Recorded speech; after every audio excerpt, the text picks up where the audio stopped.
and welcome back to another episode of Power Rangers Lore. Today we're going to be talking about Kimberly Ann Hart from the world of the Coinless, also known as the Ranger Slayer, also known as the Pink Solar Ranger. Now, her first appearance was in Boom Studios' rendition of Go-Go Power Rangers issue number 8, and she has continued to be a major character all the way through, having her own side story and continuing on from there, opening up a whole new interesting world of possibilities with her character along with Lord Draken. Now, she was just like any other Kimberly.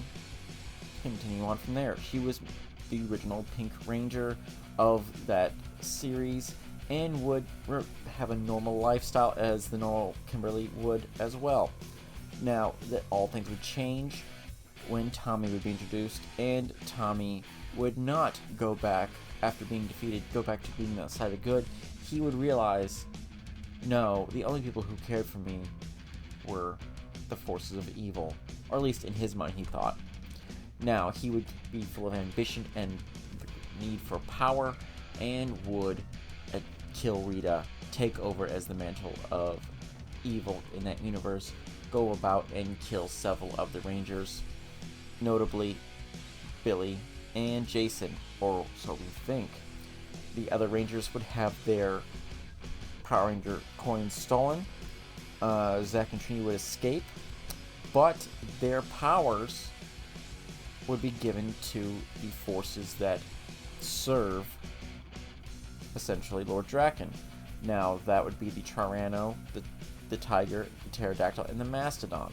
However, the Pterodactyl would eventually change hands. Now, the Zack, Trini, and Kimberly would all fall and have to be going to a resistance group known as the Coinless. Basically, everyone knows now that they were Rangers, or formerly Rangers, but the world has gone to crap as Draken has turned into a dystopian society ruled by a fascist regime. So, continuing with there, she would be known as a major resistance member and would help on several different reconnaissance missions along with Bulk, which she would find out Bulk is more than just a normal bully. He was a history fan, history buff, all the type of stuff, and would also see another member we would get to know more, Matthew Cook, who would die basically kind of in her arms but just off the side, and realize just how bad Lord Draken was. So she would go off and go, I'm going to take care of him myself, because the way they're working is just too slow. So she becomes a one-woman army, takes out several different Centurions, who are now his elite force that all have the Power Ranger armor around them, and would eventually get to his presence, attempt to kill him, and fail. Now, she would be put under mind control by Lord Draken using the very similar spell that Rita had used on him through the Sword of Evil, except for instead of a Sword of Evil, he makes it a Bow of Evil. Or Bow of Darkness, Sword of Darkness. Still, same thing. Either way, it's tied to, basically, that artifact controls his power over her. She quickly becomes a reputation as known as the Ranger Slayer, as hunting down any and all that would dare defy Lord Draken. Her coin would be taken away from the forces of him and would be of Lord Draken, and be given back to her, and with more impressive powers with Finster 5, a combination of Finster and Alpha 5 together, and he would give her this power to destroy all his enemies. The personal assassin, essentially. Now, after Lord Draken's defeat during a arc going on in the Mighty Morphin Power Ranger series on Boom Studios, where he was basically just trying to probe the powers, and he is lost somewhere on the other side of the main universe, back in the present day, she is sent out to find him and save him. However, things become more complicated. She has little bits of power struggle going on as a revolt by the Coinless is going on, and Scorpina and her loyals are making a little coup of their own. Situations kind of go crazy, but Finster 5 and the Ranger Slayer go back in time to another universe and use the Grave Zord to track down Lord Draken and bring him back to restore natural order of things. However, she arrives too early and meets the Rangers before Tommy is even arrived to Angel Grove. Awkward. So basically, she goes about, can't get in contact with Finster 5, but then Rita Repulsa arrives and offers to charge the Grave Zord for her. She kind of agrees with it and goes about and says basically, oh yeah, we're on the same side, not telling basically the truth that she's eventually going to get slain by Draken. Well, was slain the Draken and probably will be slain pretty soon by Draken if he didn't get her hands on her pretty soon. She makes an uneasy alliance, goes and attacks Angel Grove after that to draw out the Rangers. And while it is being attacking them with her thing, she sneaks into the command center with her pterodactyl power coin, basically getting past all the defenses, and basically uses a special quantum field disruptor to disrupt Zordon's brain and rip off Alpha 5's arm, basically issuing an ultimatum. If they do not cooperate with her, she will destroy them all, and the like. Now, she is still looking for one person in particular. That person is Lord Draken, and the best resources in the entire world would be the command center. However, she gets in a fight with none other than Kimberly Ann Hart. Whoa, she's fighting herself. Cat fight, or pterodactyl fight, what do you like to say, where she gets basically fighting herself and is defeated when her bow of darkness is broken, thus breaking Draken's hold over her, and basically she has PTSD of everything that Lord Draken has done to her. She's kind of just like revealed basically she was just in the back of her head watching, or like in a slumber almost, and then everything just hit her all at once. Now, she is essentially hardcore pressed and terrified for all of her actions, all the people she's killed, all the dark deeds she has done, and what she was going to do in so many different ways. Now, she's immediately trusted by the Rangers, who forgive her, and they realize what has happened to her, and she starts explaining some things. She goes to them with the juice bar. It's kind of a very important series because the juice bar, it was like just how she remembered it. So it's a nice little call back to that. But also remember, she is older, and basically she pretends to be Kimberly's cousin, Sally. It's pretty interesting there because they look very similar, except for she's more older and tomboyish due to all the crap she's seen. She's overjoyed to see Bulk again, and is basically kind of like almost flirts with him, and it kind of throws off Bulk for a little bit, and is conflicted upon seeing Matthew Cook, remembering all the things that happened with him and his death mainly. So it's kind of a bittersweet moment. It's kind of a very powerful moment too, and it adds more to the Ranger Slayer character. She's more than just a killing machine. She is still a person with a bunch of emotions. Now, eventually, Draken managed to contact Ranger Slayer after breaking free from his entrapment, and would basically say, "Hey, meet us here. We're gonna break the morphing grid, and I'm gonna become a god." She plays up the point like she's still under control, and she agrees and goes, "Well, where can we meet?" Da da da da. And he quickly asks where the bow is. Upon seeing she doesn't have her on her, and she quickly realizes that he knows that she is no longer under his control. So he, in his way of dealing with it, well, I could kill you and go back in time, and I could possibly fail, or I could just leave you stranded there to rot in the past. So that's what I'm going to do, and leaves her to rot in the past. Kind of a good oversight, because she could have won that fight possibly, and I think that's what he's kind of afraid of, because she is a trained warrior and almost kind of defeated him when they first met up before she had turned into the Ranger Slayer. Now, she would return to the command center after this would happen to repair her bow and plot her next movement. Now, not just a bow of darkness, but into a bow she could use to slay Lord Draken himself and not be a force of darkness, but a force for good. Well, not entirely good, because she's still going to kill him, and that's what beyond what Rangers do. They don't kill actual people? Who knows? So, she stays in, basically, this timeline, and has an opportunity to change the fate of the past and present Rangers, including timeline of Tommy and Matt. So she uses an improved green crystal to revive the Gravesword to fight alongside the Rangers against two monsters, and basically ends up also going to taking one of those crystals fragments, putting it into a bow and arrow, and shooting it into the past and present Tommy, giving him a vision to prevent his original future fate without killing him. Basically to make sure he does not die, but also makes up so he knows what is to come. He can also fight against it and deal with other issues. The Rangers manage to defeat the two monsters and with the Gravesword's Inferno Blaster, and it kind of goes back there and she kind of disappears for a little bit. Because she is recruited by Grace Sterling. Grace Sterling is a very interesting character. We're going to get a little tangent about her because she was one of the original Rangers from 1970s. What?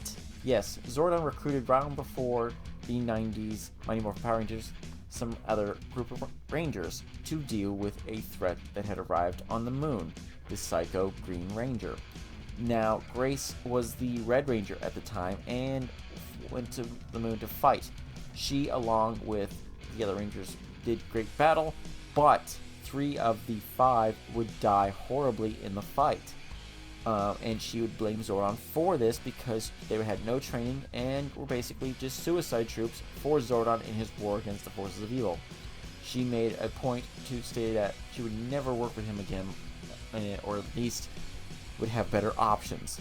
So she has her own agendas going on and is willing to do what the forces of good would not.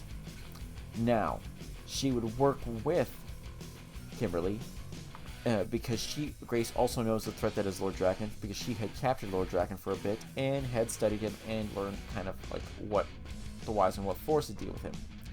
Now Kimberly and Grace would work on repairing the Gravesword and basically figuring out some more actions to do. She would also be able to get Kimberly back to her main universe of the Coinless, a rescue mission to Lord Draken's moon base, and would wage war against the other Rangers that were being captured there against Lord Draken. Now, the mission to rescue these Rangers that had been captured by Lord Draken throughout all timeline, because during the Shattered Grid where he was jumping around kidnapping Rangers, stealing their powers and the like, to use it and increase his own power so he could become the god of the Morphing Grid, essentially. It was successful, but all those Rangers were depowered and being held captive, so they weren't really too useful besides their fighting skills, and so had to be taken away to board the Promethea. Now, if you don't know what the Promethea is, that is the Lost Galaxy vessel that we see, the big, massive space station that is the main base and operations of the Power Rangers of the Lost Galaxy Rangers. It is also the home to a lot more and a major plot point. Now, it seems like Grace Sterling was the creator of the Promethea, and because we don't know any further in the TV series, never explained where it came from. It just said, oh yeah, they're leaving Earth to find new and distant planets to colonize because Earth is just getting too small, or it's just constant monster attacks, whatever the reason. Well, Grace Sterling would be the one responsible for doing that. Now, Kimberly would basically get them aboard the ship, would fight off the forces of evil. However, that's when everything starts going to shit. And it's pretty simple because space and time starts tearing itself apart. The world of the Coinless and the world of the real universe, and all universes start falling apart entirely as it's being wiped away because of what Lord Draken has done. He succeeded into going to the Morphing Grid, and it becomes an issue. Now, she's observing as Andros from the Space Rangers, tries to command crew the teleport to the Promethean Bay away, and the base manages to begin to teleport as it fades into nothingness because of what's going on. With no space or time to exist, once the multiverse is restarted, the Prometheus rematerializes into existence and is exited at a random vector within the teleport stream. So basically they were deleted for a time and came back because basically the forces of good that are still inside the morphing grid, and is not fully explained exactly what happened. It's just basically there was a hit reset button, and Draken kind of saw too much and regretted his decisions, or he got his ass kicked. It's not exactly certain what more is going on there, at least from my opinion, because it was kind of a vague, hey, you did this, but there's a lot of issues you're going to do with that. So, basically, once again, in a random part of space, the Promethean has taken damage. It is floating out there. The Ranger Slayer is at the head, along with a bunch of hurt and injured people trapped aboard a ship in the middle of nowhere. Now, the next segment of her thing is going to be called Beyond the Grid. Now, after the events and the recreation of the multiverse, Kimberly is aboard the Promethean, and it drifts through what seems a void in space. Now, this is a complicated time era because after the reset, it's not really remembered the Battle of the Shattered Grid very often, except for a few minor things here and there. No one really remembers these massive amount of Rangers going on, these massive battles and invasion, unless you are certain characters throughout the multiverse. Now, it is later explained who these characters are through some Doctor Who type of references, but the majority of the Rangers back on Earth do not know what the heck happened. Now, Prometheus is a very different story. There are still several different Rangers and people that were trapped or captured with full memories of what happened, and they are all aboard the Prometheus. However, only a small handful of them have the ability to become Rangers. The Ranger Slayer is one of them. And during this time, she kind of expressed a great amount of grief over the time that she has been possessed by the Ranger Slayer. Why? Because she killed a lot of people, and why would she, of all these other heroes aboard the ship, be allowed to have her power still? And it kind of messes with her mentally. Now, she would be stopped by Grace, who insists she is needed and cannot leave these people there, because Kimberly wanted to just leave and basically go away because she gets self-exile. Basically, Grace goes, you can't leave, you need to help these people because they can't help themselves. This is how you can redeem yourself. And she goes, okay. She becomes the leader of the new group of Power Rangers, consisting of herself, Tanya Sloan, from Zeo, Cameron Wannabe, Andros. Cameron is from the Blue Dino Dino Charge, sorry. Andros from the Red Ranger from In Space. Mike Corbett from Lost Galaxy. And Heckle. Yes, Heckle. While not a Ranger during the Forces of the Shattered Grid, he eventually does become a Ranger and does join them. However, he is the Black Ranger due to the Black Energem, or the Dark Energem. Now, actually, it's Dark Energem, because the Black Energem is completely different. So, very interesting character decisions of who they did, and I actually like this team, and I wish they would do more with this team, but she leads them on a mission of a distress call, and basically does a bunch of different things, would eventually get them all out of there, and talk to them, all discover their all flaws and intrigue, and would continue on from there. Now, the next time after they are all retrieved home and return to their things, we see Kimberly awaken back in her home of the world of the Coinless. Still feeling a regret of the decision as a Ranger Slayer, she decides she needs to come back, deal with everything, and she's going to make the best of a bad situation. Then she hears rifle shots, and she kind of stumbles into the beginnings of a fight between the Coinless and the remaining forces of Lord Draken as it goes on. Now, time would go on. She eventually would make a deal with both sides as you realize there's utter chaos, as nobody's fully in control of either side. The Coinless are on the attack, seeing that Lord Draken is dead as basically a big power vacuum. And while currently right now the leader of the forces of Lord Draken are now Scorpina and Finster 5. Time would go on and the two sides would have to be forced to rectify an alliance with, sadly, the Ranger Slayer as their official leader becoming essentially their queen. Now, Kimberly was not for this at first and kind of like goes against it, but does agree that it is probably the best decision possible. Now, she has a lot of power and kind of hates the whole entire thing, but decides it is for the best. Now, she also finally realizes that Zack and Trini, both survivors of the attack of the Coinless and former allies of her, kind of look at her and the forces of evil kind of as not necessary, and kind of are very disgruntled by this entire fact that they're forced to do this. However, they realize it is for the necessity of the entire world. However, we find out at the same time Trini had a backup plan, and that was the resurrection of Rita Repulsa, who had been slain by Lord Draken in this universe. Creating an undead army, Rita attacks, and the forces of the Coinless and Lord Draken have to ally together to fight against these undead threat.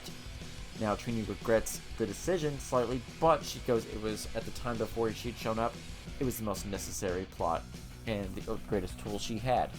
Now, the fight would continue and the two forces would work together and win. However, they would find out more. Later on in this little trilogy of books going on with the Ranger Slayer, they would find out that Jason had not been killed, but was been taken away and tortured heavily, mentally and physically, by Lord Draken in a private cell far away from everything else.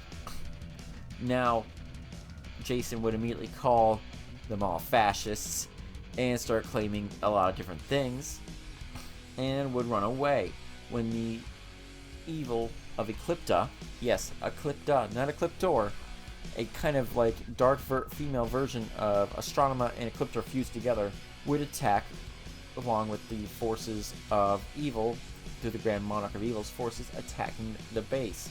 Seeing a sign of release as basically Lord Draken's been defeated, it's time to attack Earth. They would attack and repel and defeat her, but after many heavy losses. Adam, the future Black Ranger in the main timeline, would be slain and would actually be essentially a love interest for Scorpina, who would cry out and scream in agony upon seeing him die.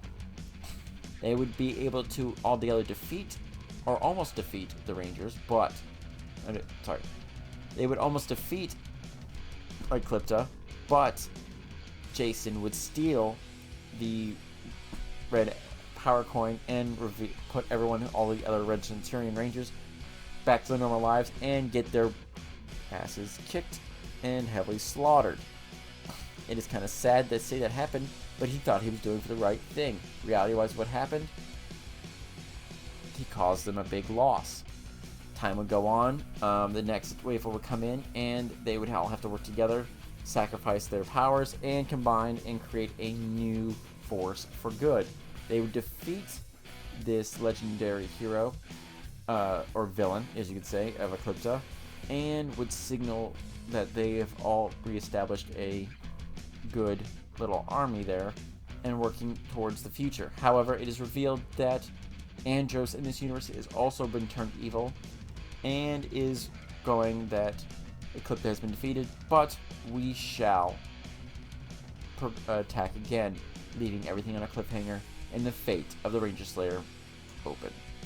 Now, I personally like the Ranger Slayer, all her armor options. She's got a cool archer stance. She's got the vambrace, the cool bow of darkness, and the regular bow. She's got so much potential. She's got a cool cape and cloak over it just to reveal everything. Perfect design. I really like this entire thing. We don't see her much beyond besides the video games and a few other things here and there. But overall, she's one of my favorite characters created by Boom Studios so far. And just those what if story of this what if Tommy turned evil, beautifully played out. And also, more and more options were played out there explaining, hey, what would happen after he left. Because they all currently think that Lord Draken is dead, and he's not. And every time they would say in that series, oh, he's dead, I go, you're reading going, he's not dead, he's not dead. You want to like scream at the pages and go, he's not dead, he's going to come back eventually. But they don't know that. So we'll see what happens in the future of if they continue on with this timeline. I hope they do. Tell me guys what you guys think besides my little mess ups and catching with his, her. I know it got confusing, but I tried to explain it there. I hope you guys enjoy that. Make sure to like, comment, and subscribe, and I'll see you guys soon in another episode of Power Rangers Lore.